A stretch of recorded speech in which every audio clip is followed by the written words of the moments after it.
Finally, the appearance of being mild and unassuming can eventually turn into charisma, as long as you seem completely comfortable with it. The source of Harry Truman's charisma, and even of Abraham Lincoln's, was to appear to be an everyman. Eloquence. A charismatic relies on the power of words. The reason is simple. Words are the quickest way to create emotional disturbance.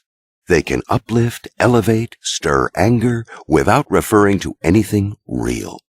During the Spanish Civil War, Dolores Gómez Ibarruri, known as La Pasionaria, gave pro-communist speeches that were so emotionally powerful as to determine several key moments in the war. To bring off this kind of eloquence, it helps if the speaker is as emotional, as caught up in words as the audience is. Yet eloquence can be learned. The devices La Pasionaria used, catchwords, slogans, rhythmic repetitions, phrases for the audience to repeat, can easily be acquired. Roosevelt, a calm, patrician type, was able to make himself a dynamic speaker, both through his style of delivery, which was slow and hypnotic, and through his brilliant use of imagery, alliteration, and biblical rhetoric. The crowds at his rallies were often moved to tears. The slow, authoritative style is often more effective than passion in the long run, for it is more subtly spellbinding and less tiring. Theatricality. A charismatic is larger than life, has extra presence. Actors have studied this kind of presence for centuries. They know how to stand on a crowded stage and command attention. Surprisingly, it is not the actor who screams the loudest or gestures the most wildly who works this magic best, but the actor who stays calm, radiating self-assurance. The effect is ruined by trying too hard. It is essential to be self-aware, to have the ability to see yourself as others see you. De Gaulle understood that self-awareness was key to his charisma. In the most turbulent circumstances, the Nazi occupation of France, the national reconstruction after World War II, an army rebellion in Algeria, he retained an Olympian composure that played beautifully against the hysteria of his colleagues. When he spoke, no one could take their eyes off him.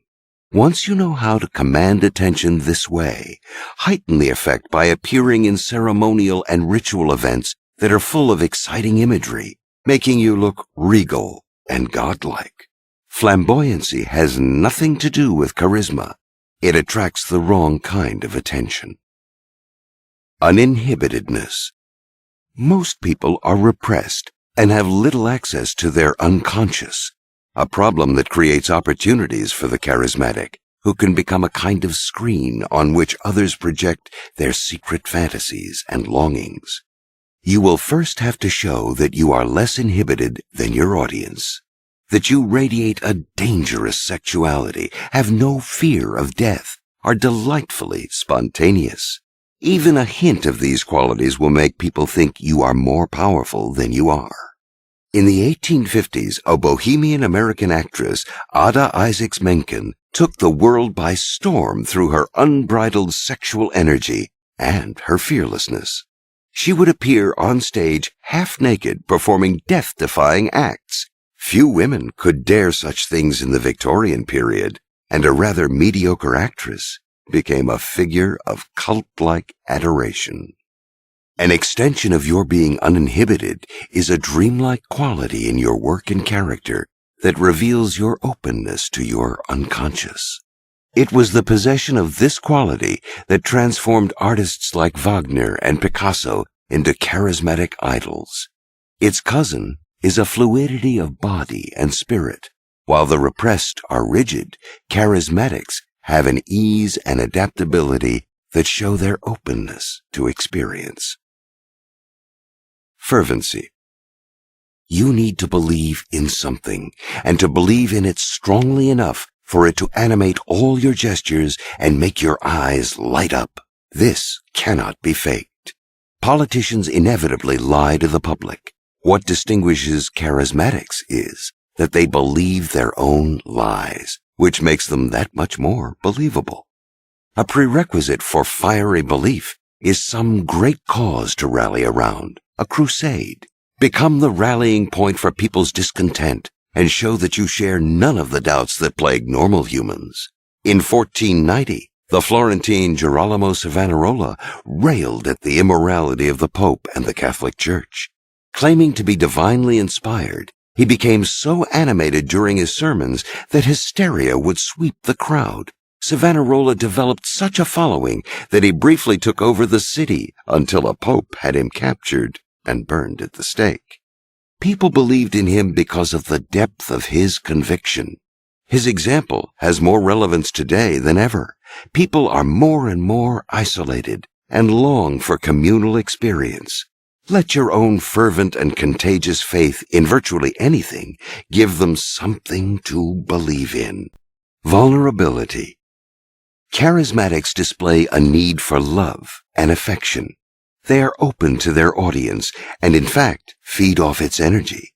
The audience, in turn, is electrified by the charismatic, the current increasing as it passes back and forth.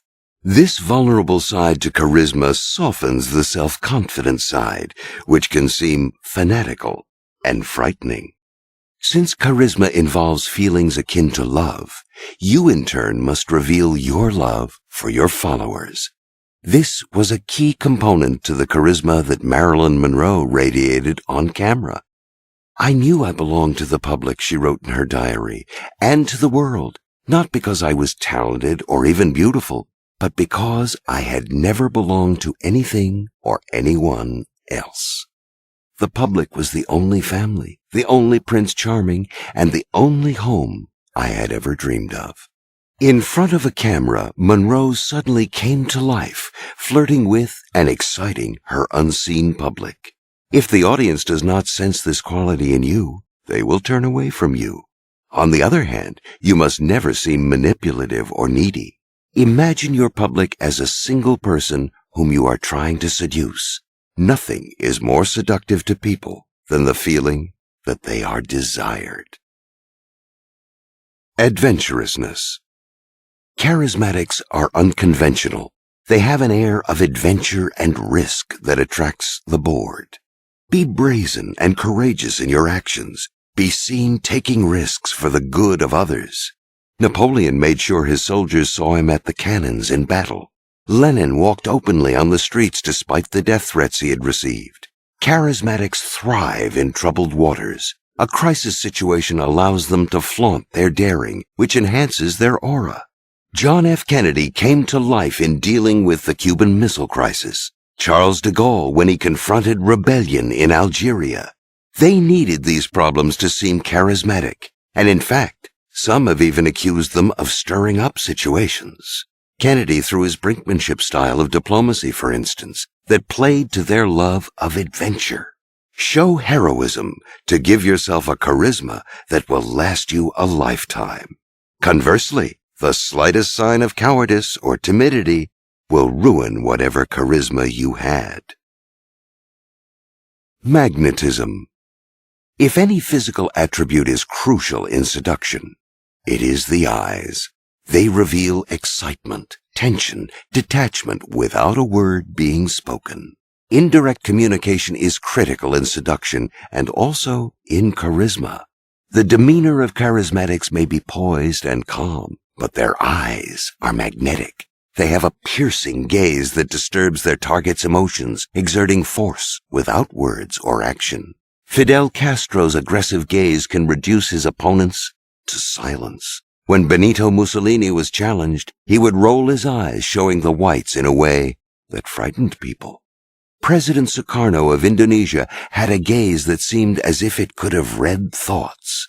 Roosevelt could dilate his pupils at will, making his stare both hypnotizing and intimidating. The eyes of the charismatic never show fear or nerves. All of these skills are acquirable. The key is self-control.